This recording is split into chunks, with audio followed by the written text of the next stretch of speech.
Je donne maintenant la parole à son Excellence Abdoulaye Maïga, vice-premier ministre, ministre d'État, ministre de l'administration territoriale et de la décentralisation du Mali.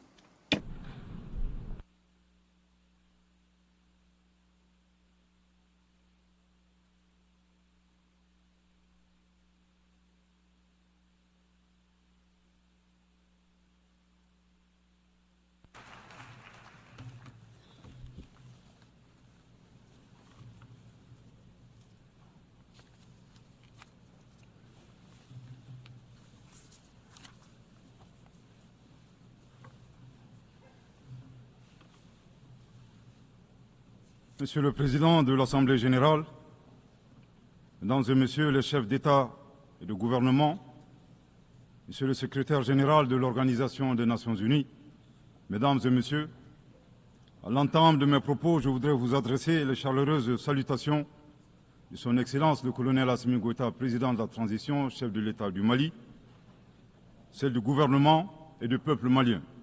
Je voudrais ensuite vous adresser, Monsieur le Président, les chaleureuses félicitations de la délégation malienne pour votre brillante élection à la présidence de la 79e session de l'Assemblée générale. Votre beau pays, le Cameroun, pays africain frère et ami, entretient d'excellentes relations avec mon pays. Vous pouvez compter sur le soutien total du Mali dans l'accomplissement réussi de votre mandat. Je saisis également cette occasion pour féliciter votre prédécesseur, l'ambassadeur Denis Francis de Trinidad et Tobago, pour la manière remarquable avec laquelle il a conduit les travaux de la 78e session de l'Assemblée générale. Enfin, permettez-moi de réitérer à Monsieur le secrétaire général de l'ONU, Monsieur Antonio Guterres, nos encouragements à poursuivre les efforts pour la réalisation des nobles objectifs de notre organisation commune. Monsieur le Président, le 26 juin 1945, en signant la Charte des Nations unies à San Francisco, les peuples se sont résolument engagés, je cite, à préserver les générations futures du fléau de la guerre qui, 2 fois en l'espace d'une vie humaine, a infligé à l'humanité d'indicibles souffrances. Fin de citation. Aujourd'hui, l'occasion nous est offerte de nous prononcer sur le thème suivant, ne laisser personne de côté, agir ensemble pour la promotion de la paix, du développement durable et de la dignité humaine pour les générations présentes et futures.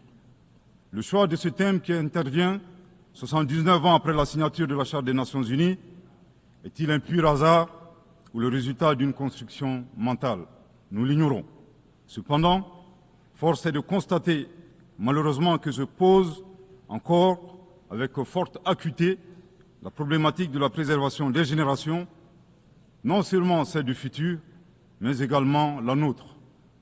Est-ce pour autant un échec des Nations unies? Incontestablement, une évaluation objective avec des recommandations réalistes de notre système collectif serait salvatrice pour notre devenir. Monsieur le Président, le Mali salue la pertinence de ce thème qui est d'une actualité brûlante, tant il est vrai que les tensions et les guerres en cours continuent, hélas, de menacer la paix et la sécurité internationale, le développement et les droits fondamentaux des populations. Cette remarque est celle d'un pays qui a connu depuis 2012 une crise multidimensionnelle complexe ayant entraîné la perte de plus de la moitié de son territoire et de nombreuses victimes innocentes.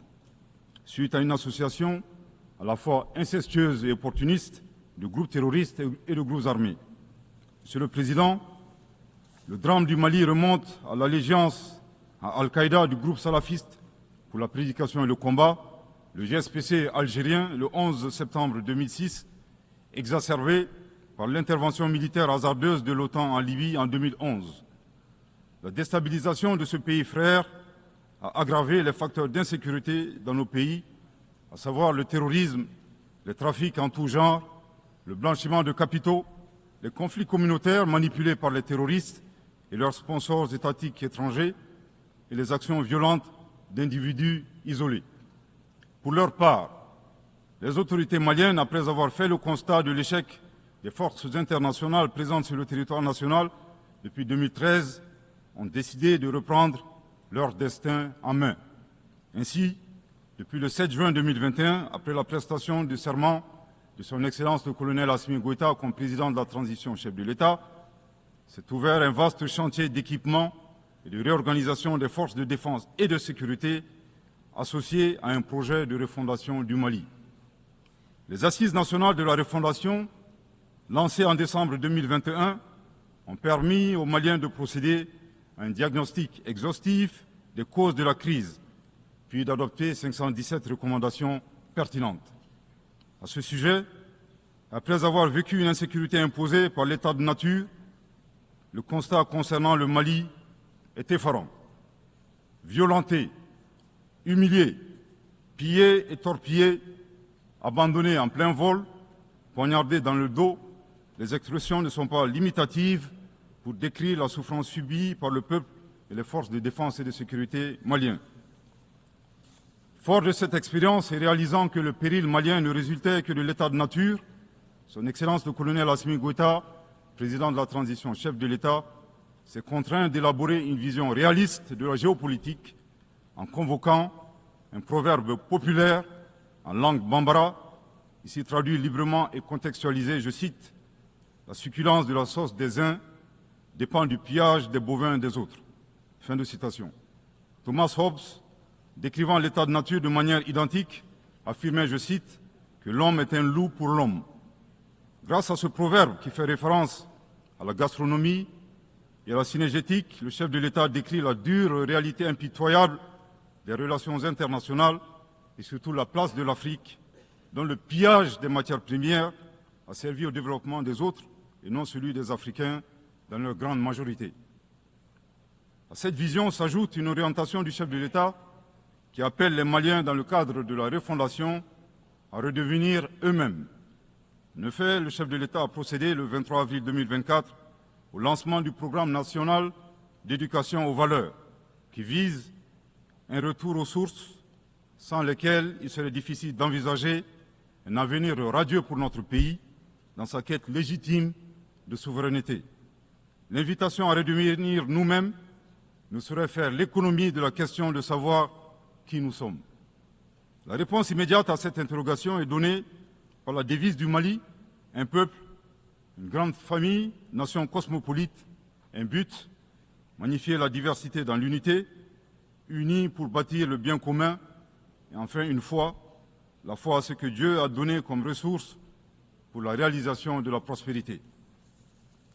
En vue de donner plus de relief à la définition du Malien, le professeur Ibrahim Diaye, expert au sein du comité chargé de la mise en œuvre du programme national d'éducation aux valeurs, indique que le Malien se caractérise d'une part par 5 valeurs cardinales, à savoir l'humanitude, l'empathie, l'obligation de transmettre les valeurs humaines aux générations futures, le sens de l'honneur, l'acceptation de la différence et de l'altérité au plan sociétal, humain et culturel, et d'autre part, 5 principes inviolables en lien avec le pays lui-même, à savoir un Mali indivisible, inaliénable, non hypothécable, nul ne peut en disposer comme propriété privée, impérissable.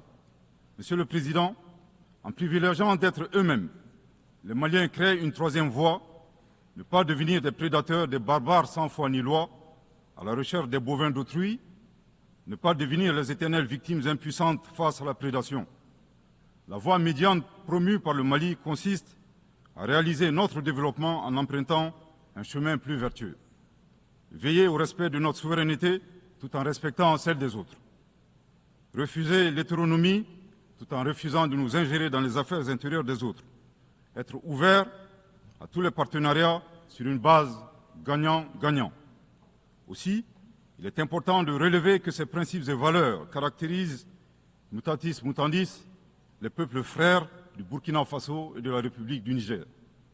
Concernant le processus de transition politique au Mali, il convient de rappeler que, à l'issue des assises nationales de la refondation, le peuple malien a fait le choix de mener des réformes politiques avant d'organiser les élections, en vue d'ancrer profondément une gouvernance vertueuse. La mise en œuvre des recommandations des assises a permis d'engranger des résultats tangibles, notamment la mise en place de l'autorité indépendante de gestion des élections, l'adoption de la nouvelle constitution le 22 juillet 2023, suite à un référendum bien organisé, le parachèvement de la réorganisation territoriale et administrative, le renforcement de la lutte contre la corruption et la transparence de l'action publique, la relecture du code minier plus équitable et favorisant le contenu local. Monsieur le Président, soucieux de pérenniser l'unité nationale, fondement de tout développement, le chef de l'État a annoncé le 31 décembre 2023 la tenue du dialogue intermalien pour la paix et la réconciliation afin, dit-il, d'éliminer les racines des conflits communautaires et intercommunautaires dans le but ultime de réconcilier les communautés. Respectant une approche participative et inclusive, le dialogue intermalien qui s'est déroulé en 3 phases, communale, régionale et nationale, a permis aux Maliens de l'intérieur et de la diaspora d'échanger en toute transparence en vue de trouver des solutions endogènes de prévention, de gestion et de règlement des conflits. À la différence de l'accord pour la paix et la réconciliation issu du processus d'Alger, dont certains groupes signataires ont ouvertement basculé dans le terrorisme et qui était devenu un prétexte pour certains États de s'ingérer dans les affaires intérieures du Mali. Le dialogue intermalien a permis aux Maliens de laver leur linge sale en famille sans aucune interférence extérieure. Après la fin de l'accord d'Alger le 25 janvier 2024, aujourd'hui, le dialogue intermalien et ses recommandations officiellement remises au chef de l'État le 13 mai 2024 demeurent le seul cadre de règlement des conflits internes. Nous réitérons un appel à tous les Maliens à s'inscrire dans cette dynamique de réconciliation, une étape indispensable au retour à l'ordre constitutionnel apaisé et sécurisé grâce à l'organisation d'élections présidentielles. Sur le plan de la lutte contre l'insécurité, depuis que les forces de défense et de sécurité maliennes ont lancé des actions offensives de manière autonome, de nombreux succès ont été remportés sur le terrain de la lutte contre le terrorisme. Toutes les régions ont été reprises des mains des groupes terroristes, notamment la région de Kidal, le 14 novembre 2023, à la suite d'une opération militaire mémorable. Aujourd'hui, les groupes terroristes ont été sérieusement affaiblis. Les forces de défense et de sécurité sont déployées sur l'ensemble du territoire national. En outre, les actions offensives de nos forces se poursuivent pour démanteler les réseaux terroristes résiduels. Le gouvernement du Mali reste conscient que la réponse uniquement sécuritaire a ses limites. C'est la raison pour laquelle, en appui à l'action militaire, le gouvernement du Mali s'est doté d'une stratégie globale et intégrée ayant pour objectif la restauration de l'autorité de l'État sur l'ensemble du territoire national. Elle comprend des mesures politiques, administratives, de développement économique et social, y compris le dialogue avec les groupes armés et la fourniture des services sociaux de base à nos braves populations. En dépit de ces résultats fort appréciables, ces groupes criminels gardent encore une certaine capacité de nuisance dans leur tentative désespérée de porter atteinte à notre intégrité territoriale et de terroriser nos populations. Avec, et je me dois de le déplorer du haut de cette tribune, le soutien de sponsors étatiques étrangers. Les sponsors étatiques étrangers. Après des années de dénonciation de ces acteurs étatiques qui soutiennent le terrorisme international, les autorités ukrainiennes ont violé ouvertement et de manière inédite la Charte des Nations Unies, ainsi que les conventions et résolutions pertinentes des Nations Unies relatives à la prévention et à la lutte contre le terrorisme, lorsque des officiels de ce pays, ayant confondu la scène internationale et la scène de théâtre, ont avoué la participation active de leur pays à la lâche attaque terroriste ayant visé une patrouille des forces de défense et de sécurité du 24 au 26 juillet 2024 à Tinzaouatin, dans la région de Kidal. Monsieur le Président, au regard de la complexité de la situation au Sahel, et motivés par leur seul désir de prendre le destin de leur pays en main, Leurs Excellences, le capitaine Ibrahim Traoré, président du Faso, chef de l'État du Burkina, le colonel Assimi Goïta, président de la transition, chef de l'État du Mali, et le général de brigade Abdourahmane Tiani, président du Conseil national pour la sauvegarde de la patrie, chef de l'État du Niger, ont dans un premier temps institué l'Alliance des États du Sahel, une architecture de défense collective et d'assistance mutuelle dans la lutte contre le terrorisme, en signant la charte du Litpako Gourmand le 16 septembre 2023. 10 mois plus tard, précisément le 6 juillet 2024, les pères fondateurs de l'AES ont souverainement décidé de transformer ce mécanisme en une confédération centrée sur 3 axes: la diplomatie, la défense et le développement, avant de parvenir à terme à une fédération. En si peu de temps, des résultats édifiants ont pu être obtenus dans la lutte contre le terrorisme grâce à la mutualisation des moyens de défense, des opérations militaires conjointement menées et un engagement sans faille à éradiquer le terrorisme.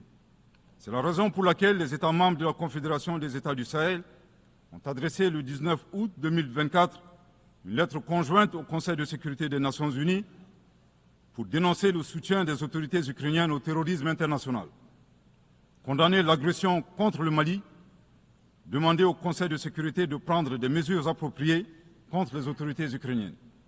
Soit dit en passant, qu'il me soit permis de rappeler que ce nouvel envoi de lettres intervient pendant que le Mali attend encore la suite réservée à une précédente lettre de saisine du Conseil de sécurité des Nations Unies en date du 15 août 2022 afin d'exposer les actes d'agression français à son encontre ainsi que leur implication dans la promotion des 3 formes de terrorisme au Sahel, à savoir le terrorisme armé, le terrorisme économique et le terrorisme médiatique. Couvrant une superficie de 2 758 000 km², avec 71 millions d'habitants, majoritairement jeunes, un potentiel économique exceptionnel, un sous-sol riche de la quasi-totalité des éléments du tableau de Mendeleïev, la particularité de la Confédération des États du Sahel réside dans l'état d'esprit des chefs d'État, des peuples et des forces de défense et de sécurité de la Confédération, forts de leur dignité et de leur honneur. Motivés plus que jamais par le sang versé des leurs, décidés à combattre le terrorisme sous toutes ses formes et honorer la mémoire des victimes, civiles comme militaires, sahéliennes comme étrangères, de la barbarie, déterminés à défendre l'intégrité de leurs terres et assurer leur prospérité de manière pacifique. Comme le stipule le préambule de la charte du Liptako-Gourma, qui fait référence à plusieurs organisations internationales, notamment la CEDEAO et les valeurs universelles. Au Seigneur de la guerre et du chaos, avec l'aide de Dieu, nous triompherons encore et toujours de vos œuvres funestes et diaboliques. Curieusement, depuis la création de l'AES, nous avons été surpris par l'hostilité farouche avec laquelle elle a été accueillie, en particulier par certains responsables de la CEDEAO, aux ordres d'entités impérialistes et néocoloniales. Le reste de l'histoire est connu. Amadou Hampâté-Bâ disait, je cite, « À trop vouloir jeter une grenouille qui vous dégoûte, elle finit par tomber dans une bonne mare. » Fin de citation. La Confédération des États du Sahel est ouverte à tous les investisseurs, à condition que le partenariat profite aux populations sahéliennes et à la condition de respecter la souveraineté des États. Monsieur le Président, c'est l'occasion pour moi de saluer les relations de coopération exemplaires et fructueuses entre le Mali et la Russie, la Chine, la Turquie, l'Iran et bien d'autres alliés sincères. Le Mali reste ouvert à tous les partenaires qui souhaitent l'aider à relever ces multiples défis. À cet égard, je réaffirme que le gouvernement du Mali reste disposé à poursuivre et à renforcer sa coopération avec l'ONU, notamment à travers les agences, fonds et programmes avec lesquels nous entretenons d'excellentes relations de coopération. Nous saisissons également cette opportunité pour saluer et reconnaître la sagesse de son Excellence, Monsieur le Président Abdelmajid Tebboune, Président de la République algérienne démocratique et populaire. Le 29 août 2024, lors d'une tournée dans le sud algérien, vous déclariez que la Libye, le Niger et le Mali sont des nations fraternelles que vous soutiendriez et non desserviriez. Le peuple malien n'a pas été surpris par ces propos, qui indiquent éloquemment votre panafricanisme, à l'instar de vos célèbres prédécesseurs, dont feu le président Abdelaziz Bouteflika, affectueusement appelé Abdelkader Mali. Suite à son établissement à Gao et l'engagement des autorités maliennes à travers les actions suivantes. Offrir le territoire malien comme base arrière aux Moudjahidines, ouvrant ainsi un front sud. Participer aux affrontements armés contre le colonisateur français en déployant des combattants maliens aux côtés des Moudjahidines sur le territoire algérien pour défendre la liberté et la dignité des Algériens. Défendre la cause algérienne dans toutes les instances diplomatiques jusqu'au recouvrement de leur indépendance. Cependant, il est de notre devoir d'appeler votre haute attention sur les propos incongrus de vos collaborateurs, allant à contresens de votre souhait de promouvoir des relations harmonieuses avec vos voisins dans le Mali. Le 31 juillet 2024, le ministre algérien des Affaires étrangères déclarait que la crise malienne n'avait pas besoin de solution militaire. C'était un conflit entre frères. La solution ne peut être que politique.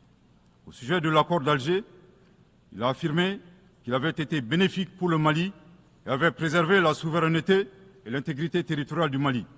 S'en départir par conséquent aura un impact négatif sur tous les acquis. En outre, le 26 août 2024, votre représentant permanent auprès des Nations Unies a déclaré, je cite, « Ce matin, j'ai appris par les médias qu'un drone a effectué une frappe dans le nord du Mali, tuant une vingtaine de civils. Ceux qui appuient sur la manette de ce drone n'ont de compte à rendre à personne sur ces frappes. » Fin de citation. De l'analyse des propos du premier, nous constatons une grave ingérence dans les affaires intérieures du Mali.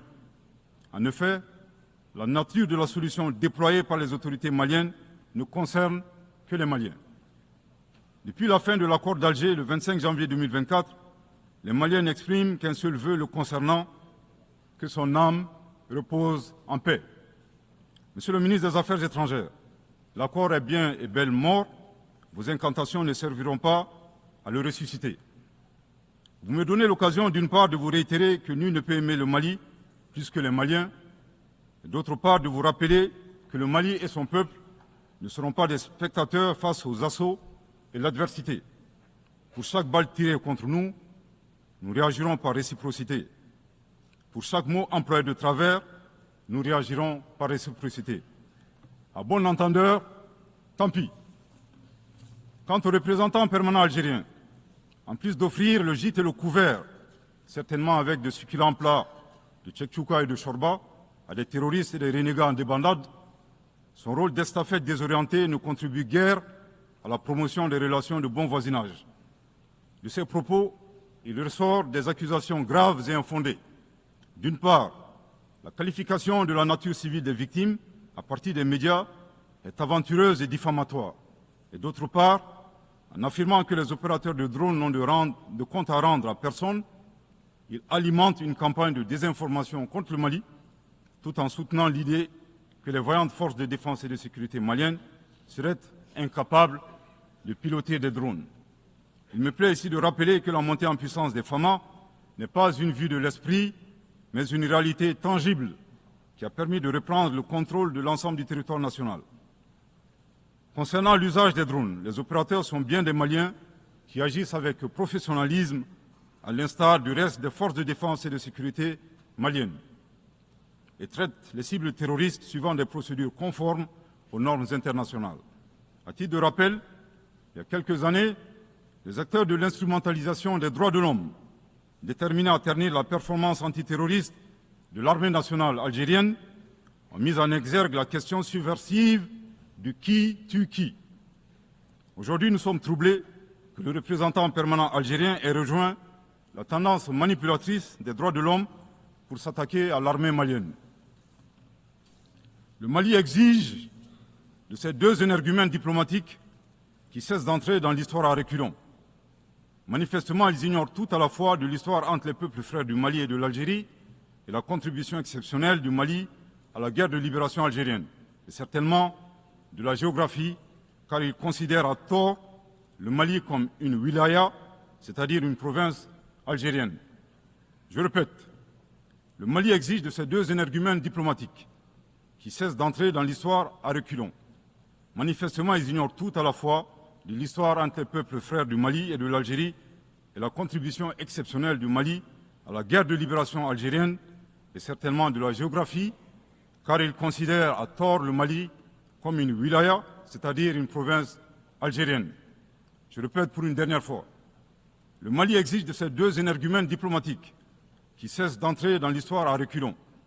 Manifestement, ils ignorent tout à la fois de l'histoire entre les peuples frères du Mali et de l'Algérie et la contribution exceptionnelle du Mali à la guerre de libération algérienne et certainement de la géographie, car ils considèrent à tort le Mali comme une wilaya, c'est-à-dire une province algérienne.